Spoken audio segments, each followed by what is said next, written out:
Beaucoup de Français éprouvent un scepticisme croissant vis-à-vis de la classe politique et notamment vis-à-vis des partis politiques qui ne représentent plus grand monde et qui ne servent plus à grand-chose. Or, un programme commun semble se dessiner au niveau des élites. Autrefois, il était tendance, il était chic et choc de dire fièrement « Prolétaires de tous les pays, unissez-vous ». Désormais, le nouveau programme commun des élites françaises pourrait s'articuler autour d'une phrase tendance, chic et choc, fou furieux de tous les zizis, unissez-vous. Ce slogan grandiose offrirait magnifiquement, c'est certain, la possibilité de régler les innombrables problèmes que connaît actuellement la France.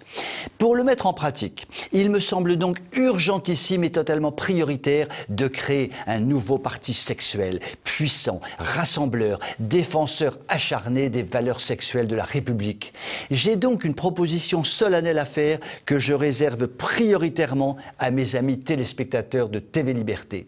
Après le PCF, le Parti communiste français, il faut d'urgence créer le PZF, le parti des zizigounetteurs fous.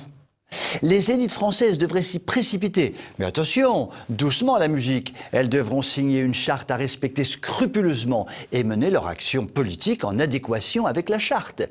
Concernant la dite charte, elle tient en 3 lignes. Je m'engage à me faire greffer une zigounette dans le cerveau, à la place de mes neurones. Je m'engage à me faire greffer une zigounette à la place du cœur. Je m'engage à être zigounettement suractif 28 heures sur 24 par jour et 395 jours sur 365 par an. C'est simple et efficace. Concernant les candidats à la direction du parti, il suffira de se baisser pour les ramasser, tant ils seront nombreux à postuler. Daniel Cohn-Bendit pourrait avoir la charge de la formation des fillettes. Olivier Duhamel, celle des jeunes garçons. Il serait utilement secondé par M. Matzneff. Dominique Strauss-Kahn aurait en charge le zigounettisme multidirectionnel black-blanc-beurre. Jack Lang pourrait s'occuper de la rénovation sexuelle des visages lézardés. Marlénou Chiappa-Damour, qui n'est pas un homme, mais comme elle est pour le gender, on ne sait pas ce qu'elle a choisi comme sexe, aurait en charge l'écriture et la diffusion de livres pornographiques. Et Benjamin Griveaux serait chargé de l'organisation des exhibitions sexuelles grand public. La liste, évidemment, n'est pas exhaustive. Cela dit, avant de prendre possession de son poste, chaque candidat devra faire une confession publique relative à ses parents en répondant à la question simple. Auriez-vous été fier que votre père ou votre mère se livre aux activités zigounétiques qui sont les vôtres ? Cette question est fondamentale. Prenons le cas de Cohn-Bendit, qui a proclamé publiquement qu'il trouvait fantastique de se faire déshabiller par une petite fille. S'il expliquait qu'il n'aurait pas été fier que sa mère déshabille les messieurs lorsqu'elle avait 5 ans, cela pourrait vouloir dire qu'il a secrètement honte de ce qu'il professe. Ne serait-il pas finalement qu'un gros pervers ?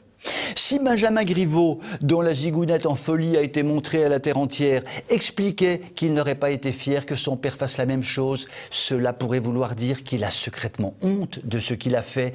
Ne serait-il pas finalement qu'un gros pervers ? Ainsi donc, et pour conclure, la création du PZF pourra clarifier les choses en ce qui concerne la société sexuelle, pédophile, pornographique, qui semble être l'alpha et l'oméga de la vie d'un grand nombre de personnes censées faire partie des zizilites. Incidemment, cela permettra d'obtenir la liste de toutes ces personnalités insupportables dont beaucoup d'entre nous auront envie de couper... Oui, en fait, nous pensons la même chose, à condition que ce soit coupé au sécateur, sans anesthésie et que ça saigne fort, fort, fort. Sur cette conclusion aussi réjouissante que sanguinolente, je vous souhaite une très belle soirée et je vous dis à demain.